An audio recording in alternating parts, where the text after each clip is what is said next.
Hello, everyone. Thank you for joining me today for this presentation, sharing my journey with maternal mental health. My name is Sneha Kohli Mathur, and a visual description of myself. I am a South Asian woman wearing a black and white shirt and yellow glasses with a Lakers jersey behind me. And thank you again for joining my presentation today. A little bit about me.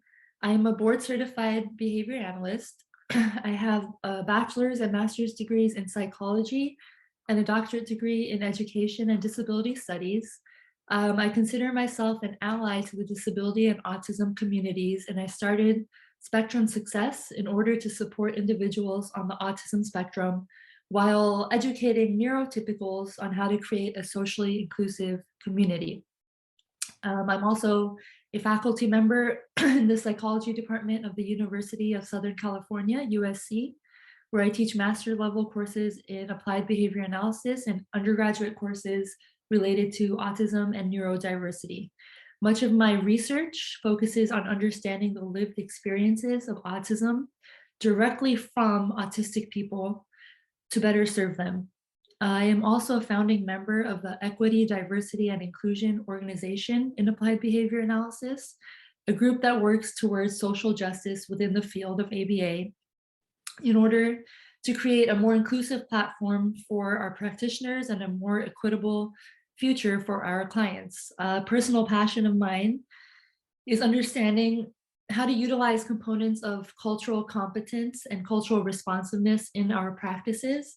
And that's what I will be doing today.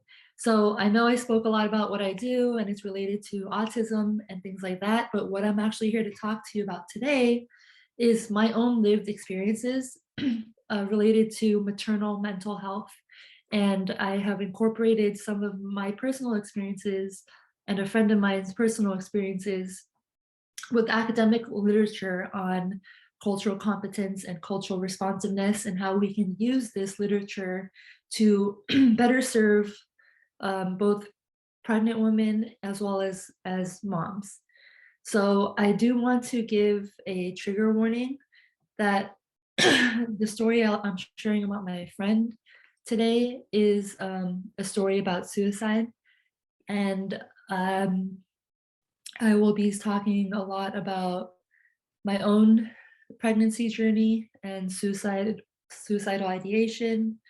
There's also going to be mentions of miscarriage, of thoughts of termination during pregnancy, things like that. So if this talk is not for you, that's okay. Do what you need to do to take care of yourself. Take some breaks if it gets too overwhelming. And I just wanted to give everyone that heads up. So before we jump in, I just want to go over some terminology as well that will come up. Postpartum depression is depression suffered by a mother following childbirth, and it typically arises from the combination of hormonal changes, psychological adjustment to motherhood, and fatigue. Perinatal mental health is an umbrella term used to describe symptoms of depression, anxiety, and stress that women may experience from conception to 1 year following birth. So this includes the pregnancy period. When I talk about my friend Nima and her story, we'll be talking a lot about postpartum depression. When I talk about my own experiences, we'll be talking a lot more about perinatal mental health, because what I was going through, the anxiety and depression I went through was during my pregnancy rather than after my pregnancy. So this is my friend Nima. On the left, that's a picture of Nima, her husband, and her visiting my son. And I apologize also if I get a bit emotional. We lost Nima. She died by suicide 2 years ago, and I typically write and journal and process my feelings that way. It's hard for me to verbally talk about about things that make me vulnerable, so bear with me here. But Nima was that college friend who everyone knew would be a great mom. We met in 2006 and we both bonded over our love for kids. Honestly, it was more like an obsession. We were both obsessed with kids. We loved kids. We talked about kids all the time. She was an incredible aunt, the best aunt to her nieces and nephews, and would love when they visited her, that she would love when my nephew visited me. We had that bond with kids, and I think we were both just natural with kids. It felt right when we were with kids. Um, so when she had her child and she died by suicide when her baby was 7 months old, it was a shock to all of us. Nima had never struggled with anxiety or depression as far as we knew in the past. There were not there were not any obvious signs of her going through anything before her son Keshav was born. But throughout her, after Keshav was born, she would relay to us, her close friends, and some of her family members, that she was struggling with postpartum depression. Um, excuse me. In one of her text messages to me, she said, "Everything I do for Keshav just seems like a task for me. It's been hard to have that bond between me and him. I really didn't expect all this since I love kids, but with Keshav, I've been struggling. I haven't been out of the house either unless it's for a doctor appointment. It's pretty bad. Devin's been such a big help, it's ridiculous." Devin is Nima's husband. And like she says, Devin had been a huge support. He knew what she was going through. He spoke to us, her friends. He went with her to doctor's appointments. Basically, Nima couldn't see what a wonderful mother she was to her baby the way that we saw her. She was a devoted mom. She was diligently attending to all of his daily needs, but she didn't see herself through the same lens that we could see her. We saw how much she loved him, but she didn't feel like she had that bond with her son that she had with her nieces and nephews and with so many other children.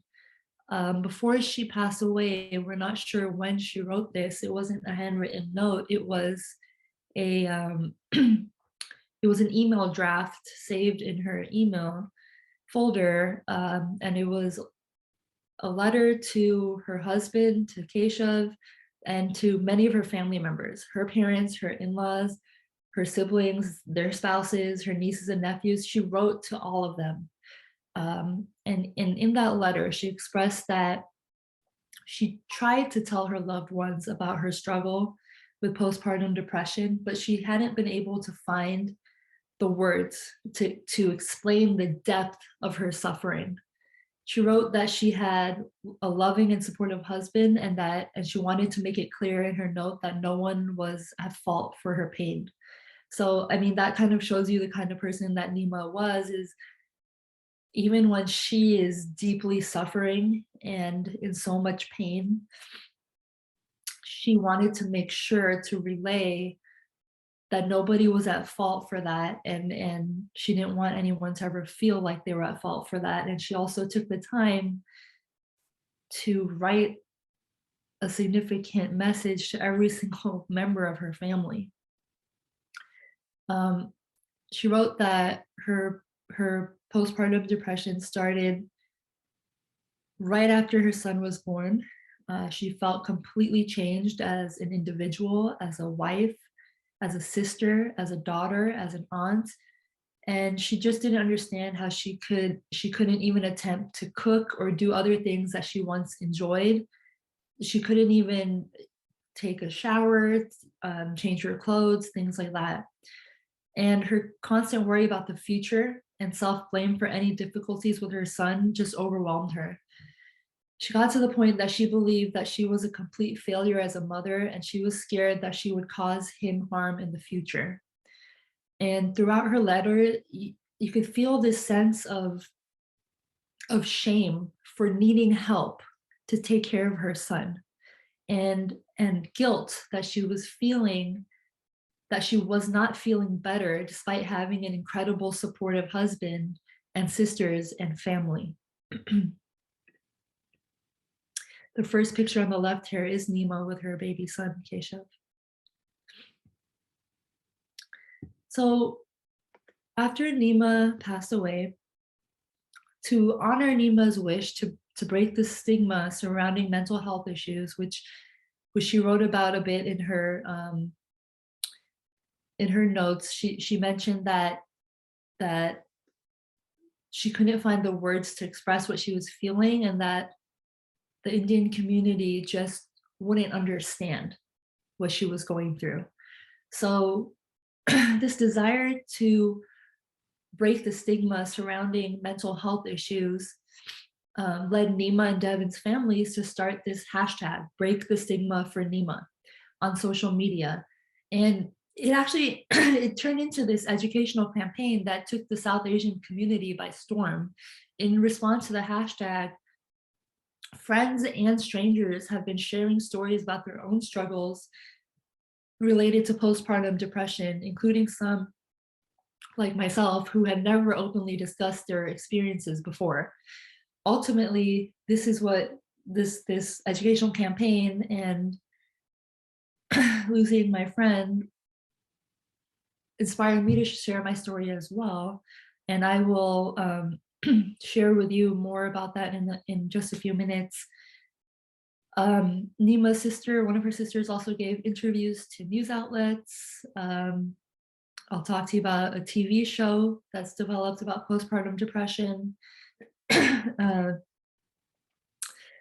So social media. So I wanted to talk to you about social media real quick. So social media is such an incredible tool that we have to spread information. And so right when they started the Break the Stigma for Nima campaign, I made a short video just talking about postpartum depression. And that video was shared thousands of times.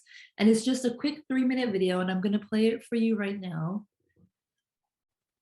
So these were quotes from Nima's notes. I didn't want you to see how different I became after Kesha, and don't know how I could have changed so dramatically. My appearance changed. My mind was troubled.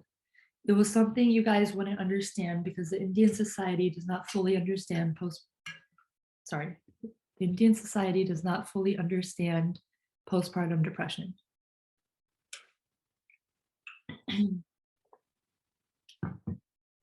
Postpartum depression can be fatal. 1 out of 7 new moms experiences postpartum depression. 1 out of 5 postpartum deaths end in suicide. Suicide is the second leading cause of death in women during the postpartum period. Despite its prevalence, postpartum depression is not well understood and is often a surprise to new moms. Postpartum depression is different than the baby blues.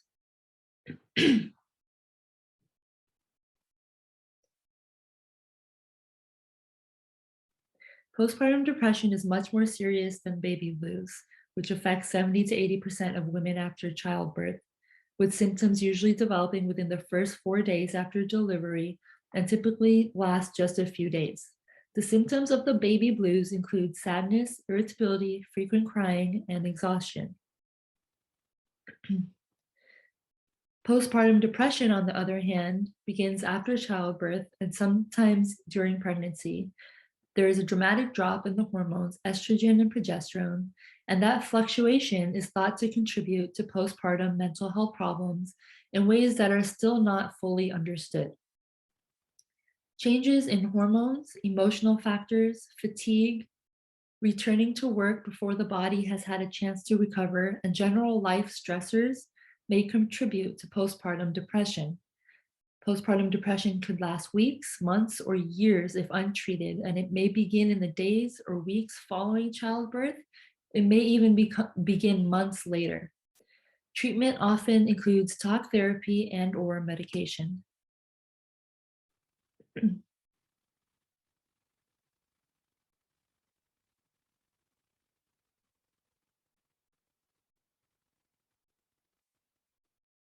How to recognize postpartum depression.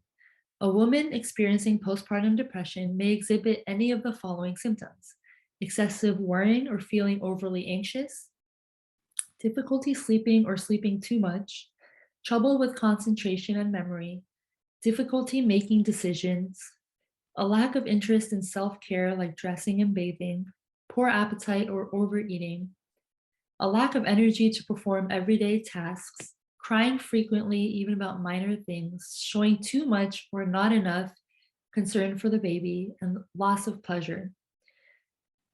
And here are some other common symptoms of postpartum depression: intense sadness, strong mood swings, frequent crying, irritability, low self esteem, feeling exhausted, inability to concentrate, withdrawing from family and friends, feeling hopeless, losing interest in activities, anxiety or panic attacks, headaches and chest pains, hyperventilation, heart palpitations, eating too much or too little, sleeping too much or too little, suicidal thoughts, difficulty connecting or bonding with your baby, feeling guilty for not being a good mom.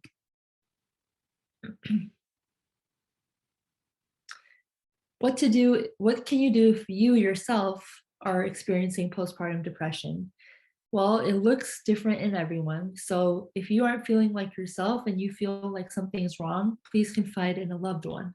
That could be your partner, a family member, a doctor, and definitely visit a medical professional and let them know what you're experiencing, whether it's your OB, your child's pediatrician. If possible, seek out a therapist. Through therapy, you can better understand your experiences and discover ways to cope with your feelings, solve problems, set realistic goals, and respond to situations in a positive way. Sometimes family or relationship therapy can also help. Medications may also help as well. Most antidepressants can be used during breastfeeding with little risk of side effects for your baby. And that's when it's important to weigh the potential risks and benefits of specific antidepressants.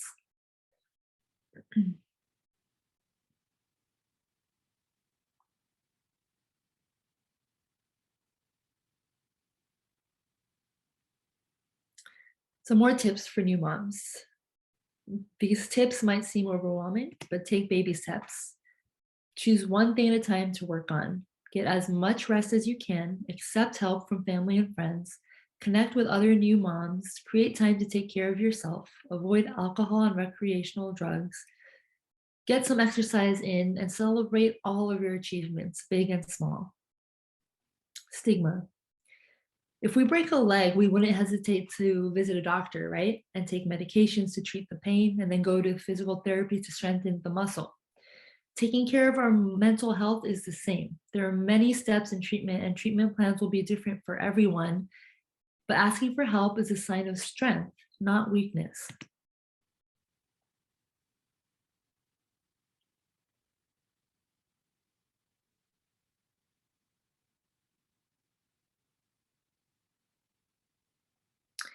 How can you, as a friend, help new moms dealing with postpartum depression? One, when you visit or speak to new moms, make the conversation about them as much as the baby. Show up more than once, listen, acknowledge her feelings, even if they don't make sense to you. And second, this is something I had to remind my husband often: don't try to solve her problems, just listen and validate her feelings.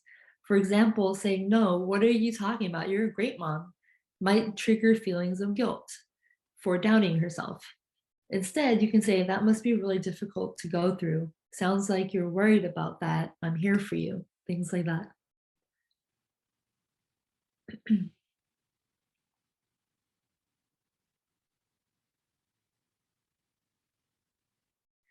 Other things that you can do: offer to go to a doctor's appointment with her if her significant other cannot attend, but not don't overshadow her. Just be a friendly advocate for her. Talk beforehand with her about what she would like to relay to the doctor in case she is not able to. Don't ask what you can do, just do it. And celebrate all the little victories that she has achieved, both with her baby and herself. A message to healthcare professionals: take her seriously because her pain matters. And I will talk more about this shortly.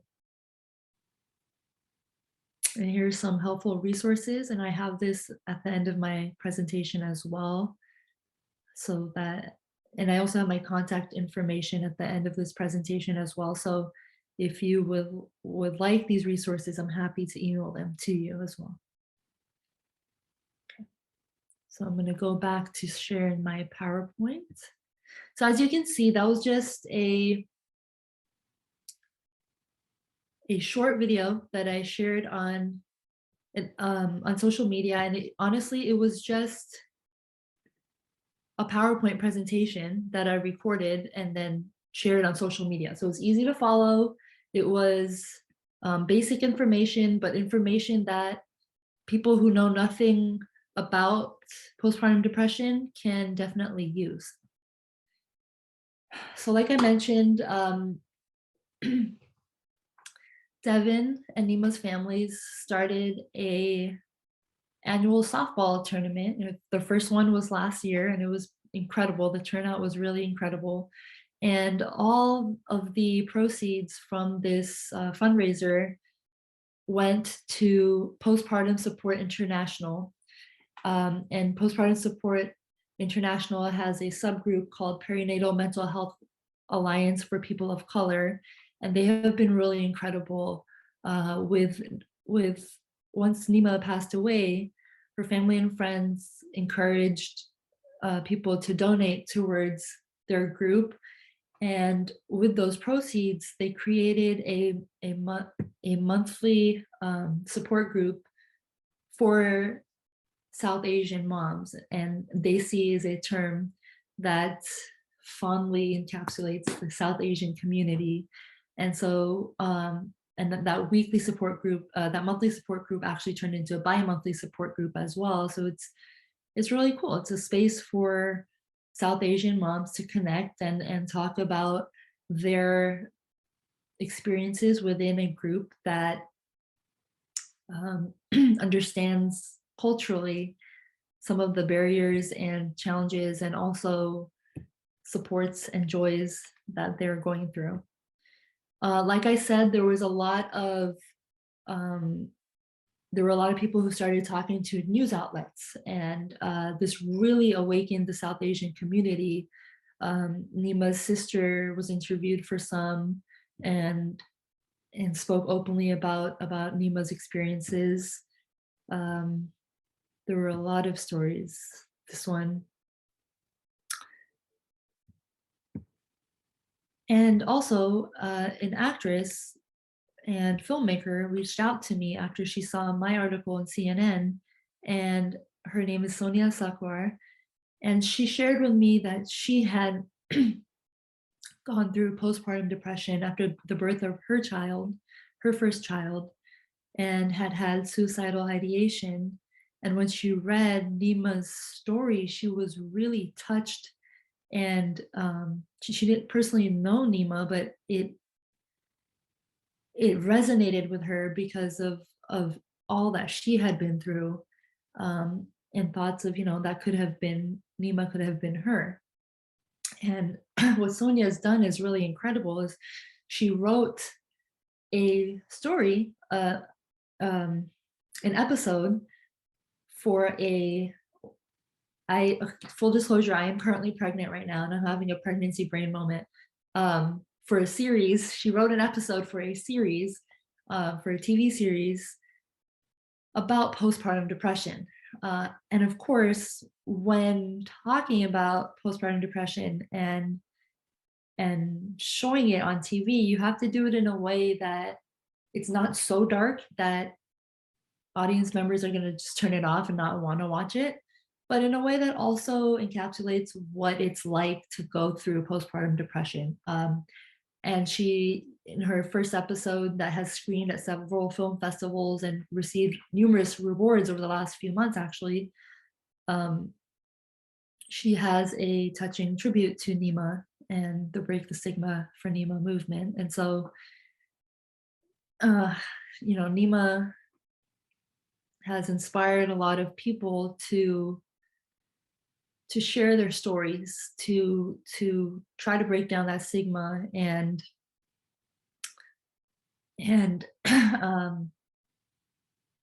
connect with each other about what we're going through. Of course, at the same time,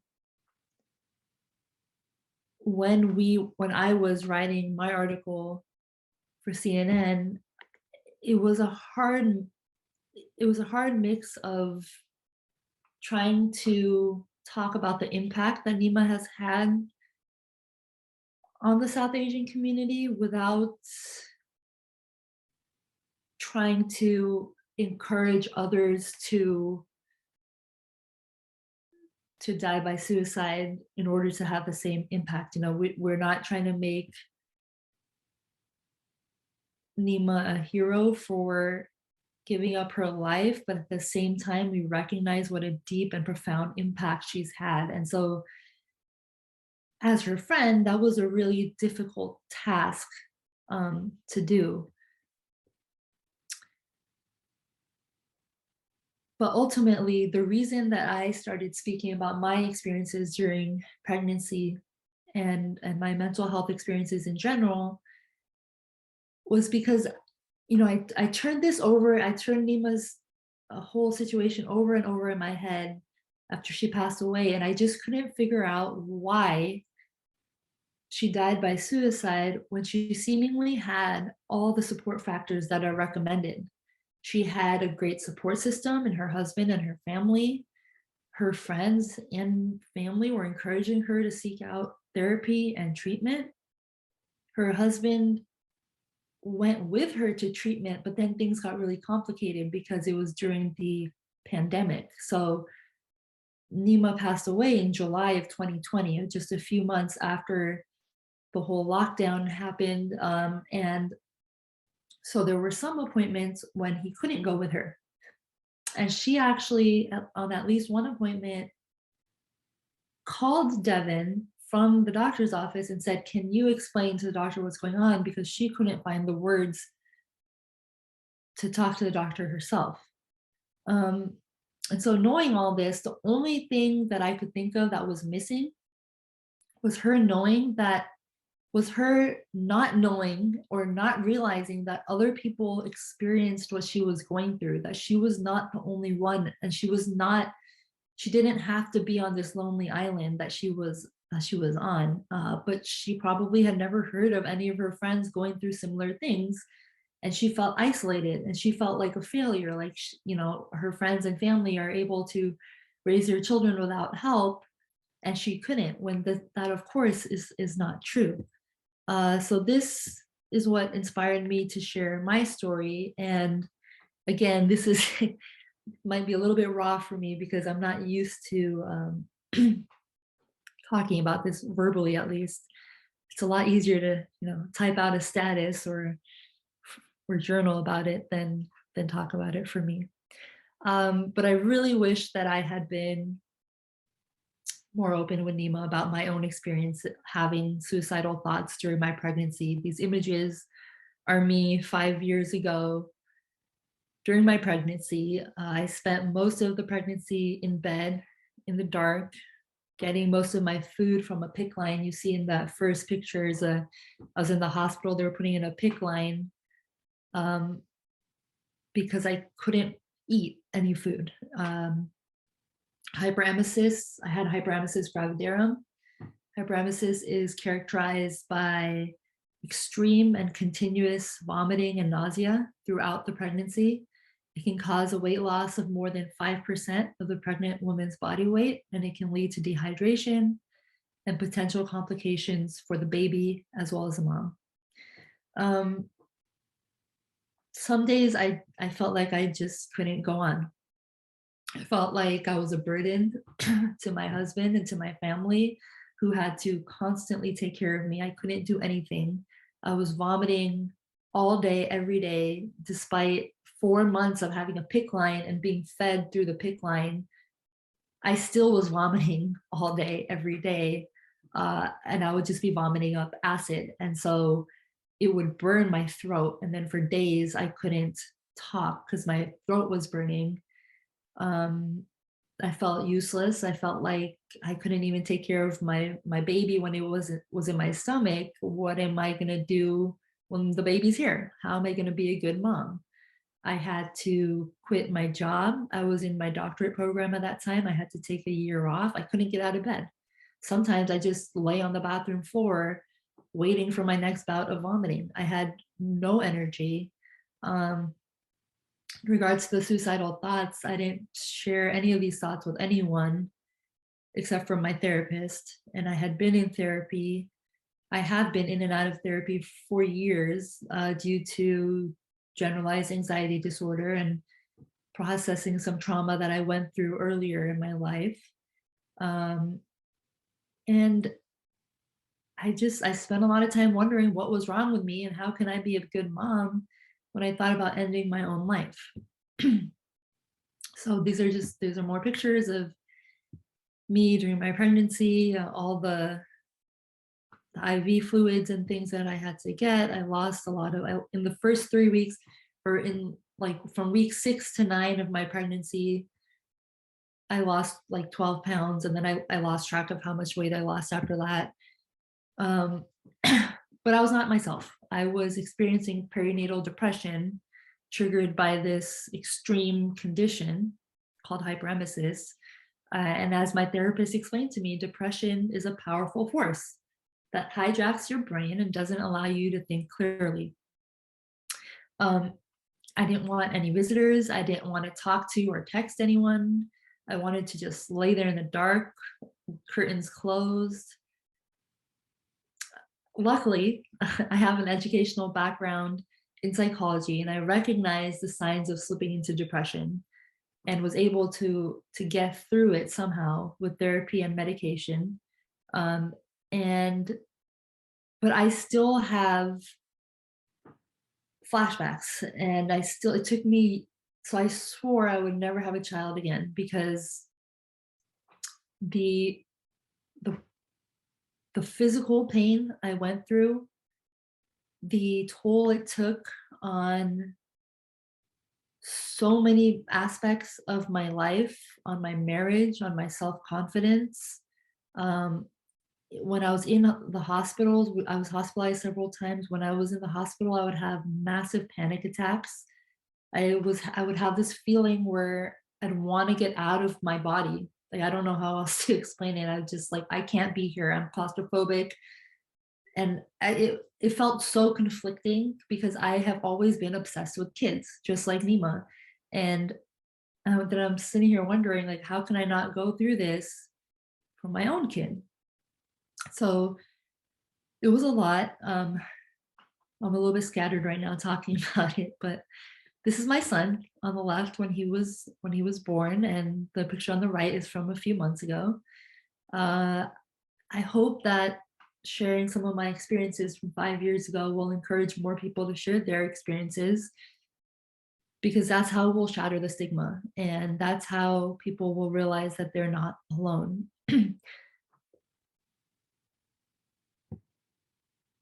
So a little bit more about hyperemesis. There's a foundation called Hyperemesis Research Foundation, which has been incredible. I have joined their support groups on Facebook, and I have learned so much about hyperemesis that I did not know while I was going through it, because when I was going through it, I had never heard it before. I had no idea what was happening to me in my body. And quite frankly, neither did a lot of the doctors that I that I saw. So uh, when I called my general practitioner, I think I was about 6 weeks pregnant that time, and this is when I had been vomiting for maybe 3 to 5 days at that point, just nonstop. And I told her my symptoms, and she said, "This is just your anxiety. You're just going through normal morning sickness. I remember during my pregnancy, I'd be eating a meal with my husband, I'd go vomit, and then I'd come back and finish my meal.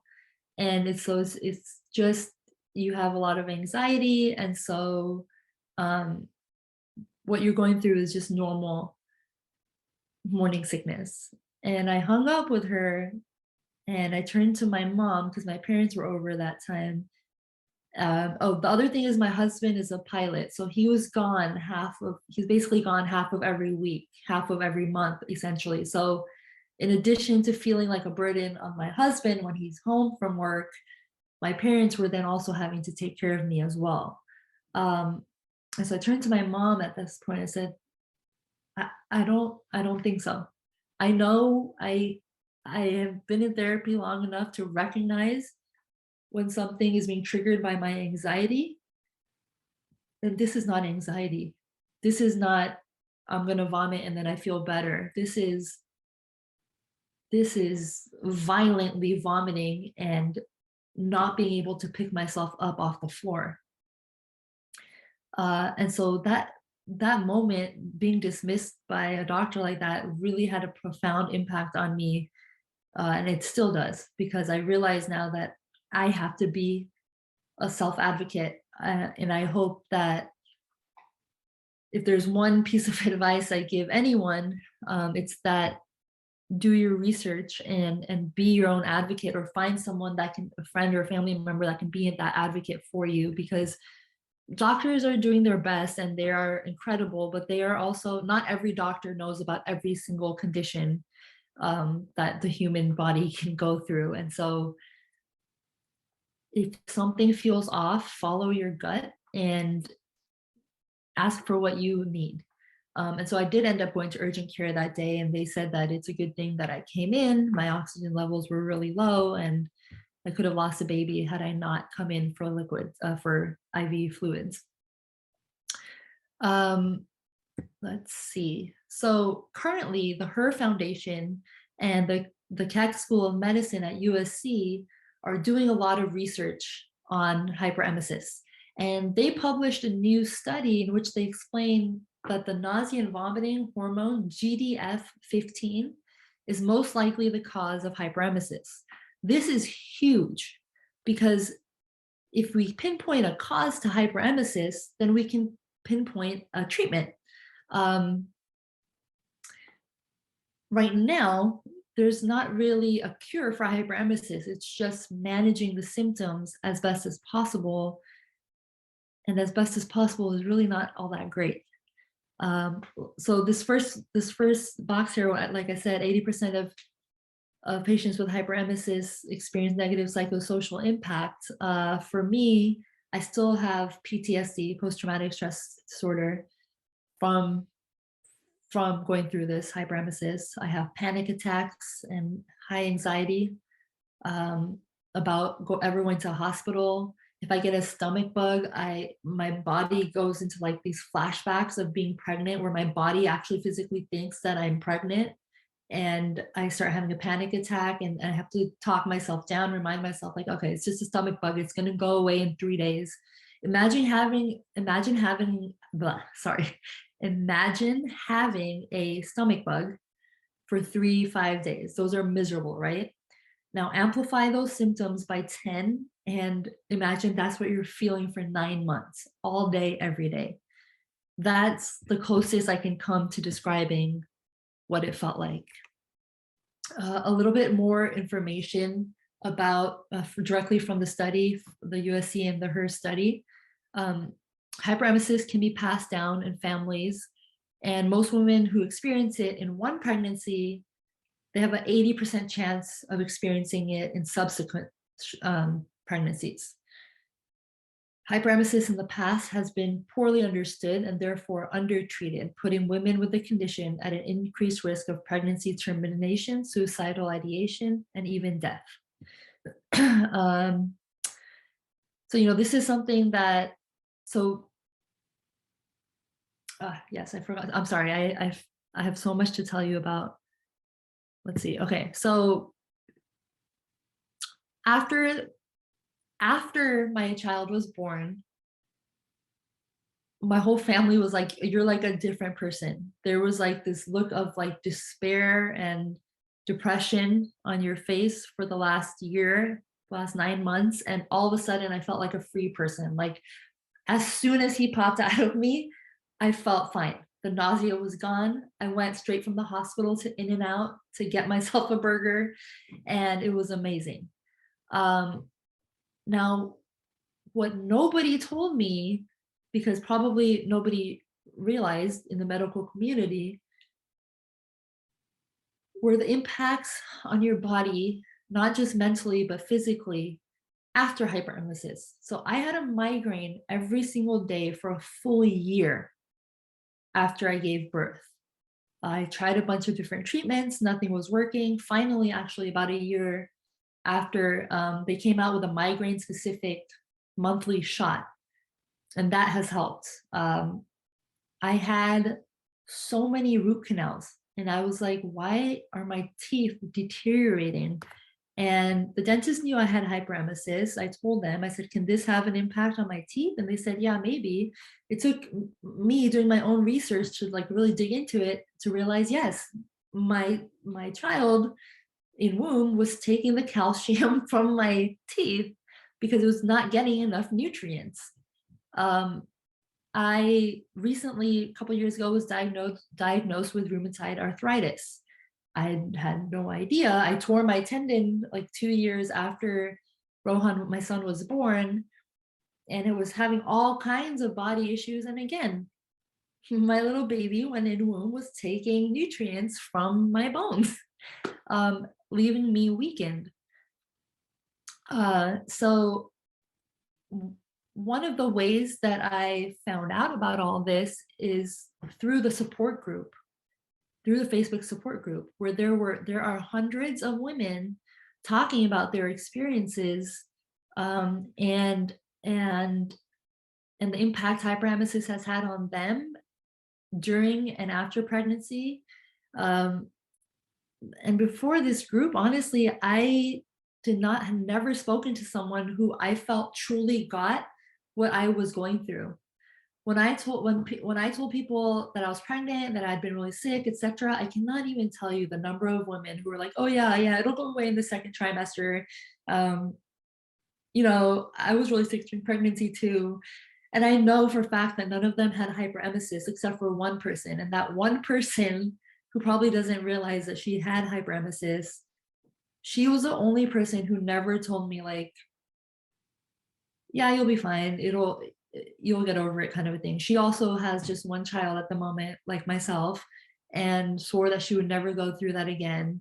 A lot of people told me, yeah, you'll forget, you'll want another one, things like that. And I swore that I would never have another child. The toll it took on me, the despair I felt, there was just no way. And then the pandemic hit. And I think that this pandemic has had a huge impact on many people in many ways. For me personally, we were so isolated. And to see my son, he doesn't have any cousins or family members that are his age. And so it would just be him all the time, being the only kid. And even still now, he's 4.5. So he hasn't gotten his vaccination yet. And it's hard to have play dates, and it's hard to um, connect with other students and other friends his age, because we're as parents, we're all still worried about COVID and the impact that that can have on our kids. And so over the last year, my husband and I looked into surrogacy, we looked into adoption, and long story short, we ultimately, I don't know what, surrogacy, there were some complications that probably that wouldn't make me a good candidate for surrogacy. Adoption, because of COVID, the wait time for adoption has increased by 2 or 3 years. There's been a huge increase in the number of families wanting to adopt, but a decrease in families surrendering their children for adoption. So I don't know how I came to this conclusion, but I thought, I'm just gonna get pregnant. I have been training for this in therapy for the last 4 years. I've learned all kinds of mindfulness techniques, and I'll be fine. It'll just be 9 months, and then I'll be fine. So, but in preparation for this, I consulted with specialists.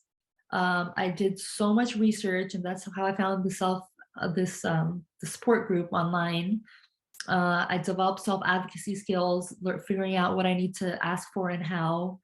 I made plans with my OB for early medication and management. I set up a plan for home health instead of so that I know I don't have to go to the hospital because that triggers panic attacks. Um, and I have to say, I forgot to mention this. So during my last pregnancy, my OB was a well is a well-respected person in the field. But I think that she just had way too many patients and not enough time to give to every patient. And so it was really hard to get a hold of her. I had no idea what was going on. I was too weak and discombobulated to ask for what I needed. And then in my 8th month of that pregnancy, when I was hospitalized for flu and needed fluids and stuff, I remember an OB came in, answered all my questions, and she actually sat at the edge of my bed and asked me how I'm doing and if I had any other questions or concerns that I wanted to go over. And in that 8 months of pregnancy, no medical professional had ever done that.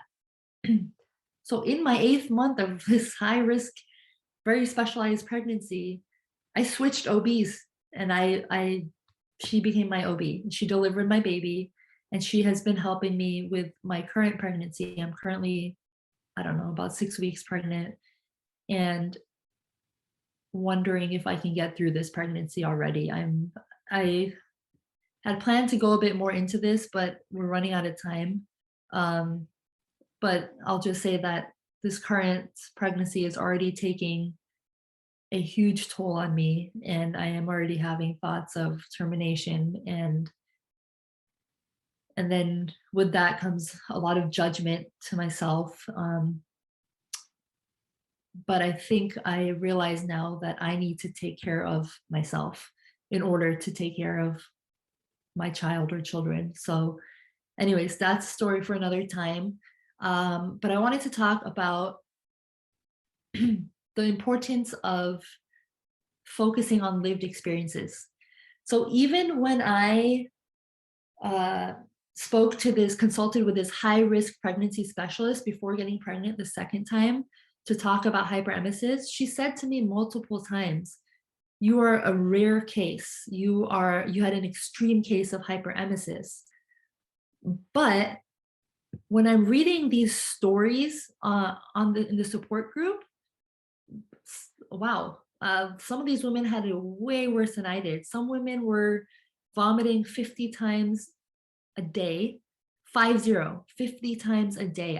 I vomited probably maybe 10 times a day at the most, maybe 20. Many, and I'm not just talking like one or two women, like many women spoke about vomiting up to 50 times a day. Many women spoke about having organ failures.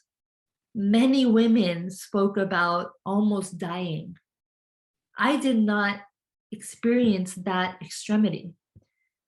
But these lived experiences are not represented in the academic data. They are a lot of times they're not considered data. And so I could do a whole lecture on this another time, but focusing on the lived experiences and integrating that into research and practice. But for now, I'll just say utilizing storytelling to understand a patient's journey is so critical, and it's what's missing in the medical practice right now. All right, so writing about Nima's experiences in a culturally responsive way. This sentence is in my CNN article. And during the CNN article, when I was writing the CNN article, I actually developed tics, the verbal tics. I would make these these sounds, these noises from like my throat and my chest to just soothe and calm myself, to the point where I was doing that like all day, and like even at night I couldn't sleep. It would keep my husband up because of how stressful it was to write about Nima's experience, to write about my experience, but also because the editors kept coming back with all these edits trying to cut out parts of her story. And I get it, they made my rambling into a cohesive story, but some of the things, like for example, this sentence, they wanted to change to, she felt completely changed as an individual and didn't understand how she could enjoy, even attempt, etc., etc. But it was really important to me that it mentions in there, she felt completely changed as an individual, as a wife, as a sister, as a daughter, as an aunt. These were all important aspects of Nima's of who Nima was. And taking away those other um, those other parts of her personality and just focusing on as an individual is a very Western normative way of thinking of her experience. And so this got me to thinking a lot about culture and the importance of culture when in treatment planning. So I'll speak specifically about South Asian and Indian experiences since that's my background. It can be harder for Indian women like us, like Nima and myself, to ask for psychological help because these issues are not always discussed in our community. Experiences of women of color are not well documented in the research, and this leads to a discrepancy of care for mothers of color. Women of color may not reach out for mental health support because they believe that their depression is a normal part of motherhood. Mental distress may present in a different manner than a medical practitioner has been trained to look for. For example, for me, when I'm psychologically distressed, I get a migraine or I get like my stomach will hurt and I'll get an upset stomach rather than just being able to, now I can say, okay, these are signs of my anxiety. And this takes me to my next point. Asian and Asian American women often express psychological distress in physical symptoms such as gastrointestinal problems or headaches and backaches. This may be because psychological expression of distress is culturally frowned upon. Latina women reported that having a medical provider of the same cultural background made them more comfortable to confide in, but there are fewer providers of color to serve them. And so this quote from a blog after Nima's death really stood out to me. So I'll read that. Culture plays a significant role for all human experiences and is rooted in shared ideas and perspectives, standards for community responses, and cognitive styles. Culture can impact the way South Asian women not only experience postpartum depression, but the way they may ask or even not ask for the support they require. The cultural challenges surrounding mental health play a significant role in preventing South Asian women suffering from postpartum depression from reaching out for support. Because of this, high postpartum depression frequencies in Western societies claim that postpartum depression is a culture-bound syndrome. Exacerbating this challenge, Western societies promote this notion of individual responsibility, which leads to social isolation and higher rates of depression. Nima, being a South Asian woman in Southern California, was imprisoned by both sides of culture-bound challenges and community stigmas. Okay, so some solutions, and I'm going to kind of speed through this a little bit because I'm running out of time, but some solutions are to engage in these educational campaigns, share your stories, find support groups of women with the same cultural backgrounds, check in on new moms in your life, especially during a pandemic. And some of these I already went through earlier in the PowerPoint. So moving on. I think we've all heard of cultural competence, meaning the ability to function effectively as an individual and at an organization within the context of cultural beliefs, behaviors, and needs that a community presents. But cultural responsiveness takes cultural competency a step further, and it's used to understand diversity as a strength. It emphasizes patient-centered care, listening to the populations the practitioners are serving, understanding their lived experiences, their values, and their beliefs to serve the clients in the ways that they would like to be served. It's a concept that was developed in the field of education, and it promotes social justice because responsive practices decrease disparities and increase opportunities for success and for the oppressed populations. Now, cultural humility is a process of self-reflection and understanding one's own implicit and explicit biases and how these biases may influence treatment planning and implementation. It focuses on the personal growth and the changes one can make in order to provide more equitable healthcare to people of all backgrounds. So the main concepts of cultural responsiveness are encourages practices that respects and honors diversity. It incorporates cultural interests into curriculums in order to engage learners from all backgrounds. It encourages safe, inclusive, and respectful learning environments, uses cross-disciplinary and cross-cultural philosophies, promotes equity and justice, decreases educational disparities, and increases success for oppressed populations. In my research, I, along with my colleague, have created this tool to help implement our own cultural responsiveness. So in the domain column here, and it goes over 2 slides, but in the domain column are the tenets of cultural responsiveness I just went over. And the target behaviors are actual activities and actionable steps that you can take to ensure this value. We wrote about this in the context of applied behavioral analysis. And so the learning context for that field would be within our coursework and supervised field experience and continuing education. But really anyone can, like, ignore the right side of this and the domain and target behaviors. Anyone can use this to increase our own cultural responsiveness and cultural, ultimately cultural humility as we serve our clients. So again, I'm happy to email you this tool as well. And I think I'm running out of time here, so I'm going to skip over this and tell you about this activity you can do, a journaling activity to kind of put things together here about cultural responsiveness. It's a journaling activity. So think about an incident that you experienced with someone from a different culture, or look at the news. I'm sure you can find a news article about a situation from a different culture that perhaps you don't understand what exactly happened or why it happened. And in this journal activity, it's a perspective taking activity. So it'll require 4 entries. And the first entry, describe an incident that occurred between you and someone from a different cultural background or from a news article.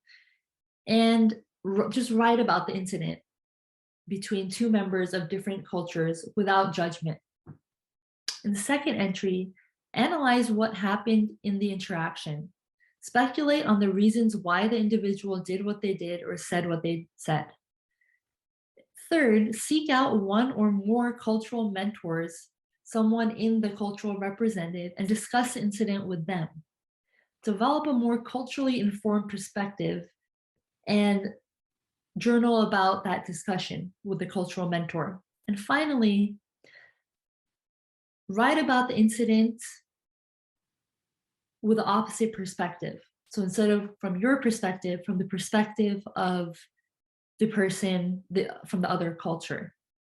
So that's a journaling activity you're welcome to try on your own. Again, here are some resources if you or your loved one is experiencing postpartum depression.